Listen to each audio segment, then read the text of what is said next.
What's up, guys? Welcome to another episode of Orange Slice, where we talk about the latest in digital marketing. Today, I believe our topic is about WordPress. Right. Well, I'm Brennan. I'm Davey. Let's get into it.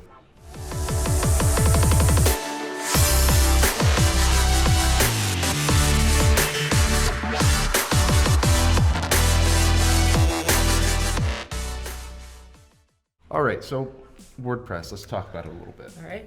It's reportedly used by, 30-something% of all websites? Roughly about a built third in of the WordPress? entire internet is built on WordPress. So yeah, Right, and there's good reasons for that, and we'll get into that in different videos. But today, I'm curious, say I'm starting a business, a hip-hop dance studio, Sure. and I want to build a website, Okay. and I don't know jack about websites.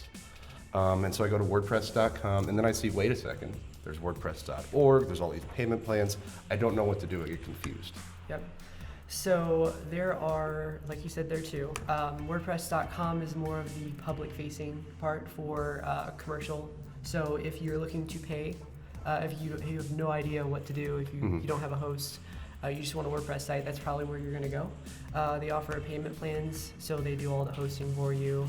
You don't have to worry about servers. Okay. They take care of security. You can even buy a domain name through them. So they offer 3 different plans, it looks like. Actually, there might be a bit more. But for blogs and personal sites, it starts at like $3. Or you can get a free one, yourname.wordpress.com. Okay. So you can get started right away.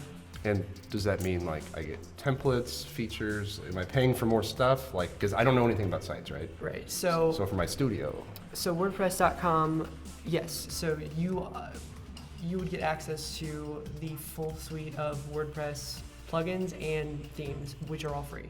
So you'd be able to download any of those that are located on WordPress.org, which is the more organization side of WordPress, from the .com side. So after you set up your site, you can go into the backend and take your theme, any of the plugins you want that are free, like Yoast, like a SEO plugin, or WooCommerce if you want to store any of that stuff.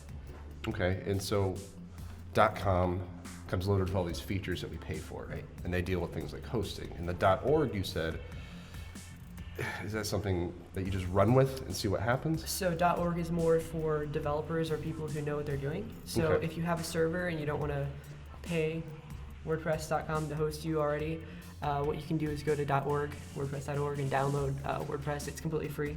But as far as that goes, you're on your own. So you don't get support, you don't get any of that stuff, apart from community support. So you can go to the forums and stuff. But And so you said that you're kind of on your own. Right. Does that come with templates too, or can I download stuff? Is that where the community aspect comes in? Right, so I mean, both sides of WordPress, no matter if you're on .com or .org, you can go to the back end of the admin panel of both. I don't know what you're talking about. Remember? Okay, so you buy your site, you log into the back end, you go to /wp-admin, enter in your login information. You're going to go to either the themes section or the plugin section, and you can download, install all of the stuff you need right from there. So you get both of those. And doing things like making pages or like a calendar, because it's a hip hop dance studio, right? Okay. So am I able to do that as a user who has no idea what he's doing? So if your calendar is listed on the WordPress.org plugin directory, yes. Both of those. WordPress.org plugin directory. Right, that's where it's located. So if you go to WordPress.org, you can go to the plugin section. Or if you go to the back end of your site, it'd be located there too. If your plugin is there, you can install it at .com. However, if it's more of a premium plugin, so like if it's something you have to pay for, it's not located in that directory. Unfortunately, you're not able to download that on WordPress.com. So it's only for .org because it's more of a self-hosted thing. Okay, so if I went the .org route, Right. I would need help, probably. If you didn't have your own server. I don't have Right. anything. If you don't have anything, yes, probably. So that would be something that if I approached like a marketing company or a web designer, I would say, let's do .org. If I have a little extra cash, I'm assuming, because the .com comes with all these templates and stuff. It's pre-built. I've seen some hosts have like a quick start WordPress install, but for the most part, you'd probably need a developer or a marketing firm, someone to help you set that up. And you did mention e-commerce earlier. Yep. Okay, so hip hop dance studio, and I want to sell T-shirts for my studio. Can I do that? Which WordPress do I need, the .com or the .org? Makes a difference. So WooCommerce, which is the the most well-known e-commerce for WordPress. It's There's a link to it below. Right. It's developed by Automatic, which is the same group that does WordPress. Okay. So it plays very nice with either version, so you can download it from either one. It makes no difference. Now, some of the plugins for WooCommerce may or may not be supported on the .com because they might be, paid. You might have to pay for those, but any of the free ones, yes, you can definitely use those. Okay, so it sounds to me like if I just wanted a really straightforward informational site, I could get a theme using the WordPress.com stuff and have something set up and simple pretty easily. Yep. I'm paying for it like $9.99 a month or something. It's not much. Right, unless you get your name.wordpress.com. If you're not paying for a domain Right, name, you don't and have to pay for anything. That just looks tacky. That means I might as well not even have a site at that point. And so, what else do I need to know? Like, can I do it on my own? Do I need to reach out to somebody? For a small little info site, I can probably manage that. Yeah, I mean, it just depends. Like I said, if you want the best experience, you really should go with WordPress.org.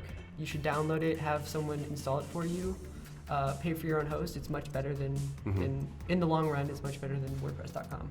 And yes, you can migrate over your WordPress.com site to a .org if you get big enough to do that. But right. Yeah, in the long run, you'd be better off paying to have a developer set that up for you.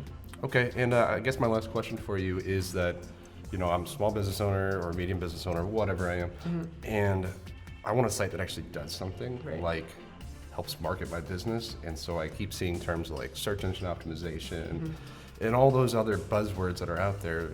Is there a WordPress platform that's better for that sort of thing, for simple, straightforward SEO and marketing? Right. I think it was mentioned previously, Yoast. So Yoast is like the number one. This is the one we use here for SEO. It's available on both. And that's a plugin. Yes, it's a plugin for both. It's free. So you just go into your back end of your whatever WordPress install you have, search for Yoast, and it's right there to install. Okay, so recap .coms for simple, straightforward sites that I want to be hands-off on once it's built. Right. And then if I want to go to the next level, I would probably go .org and find a developer who can break it, I guess, and make me something that is... Yep. If you want customization, definitely go .org. Okay. Well, thanks again for tuning in, guys. We'd appreciate if you would like or subscribe to our channel. I'm Brennan. I'm Davey. And we hope that you figured something out about WordPress.com and the .org debate. Catch you next time.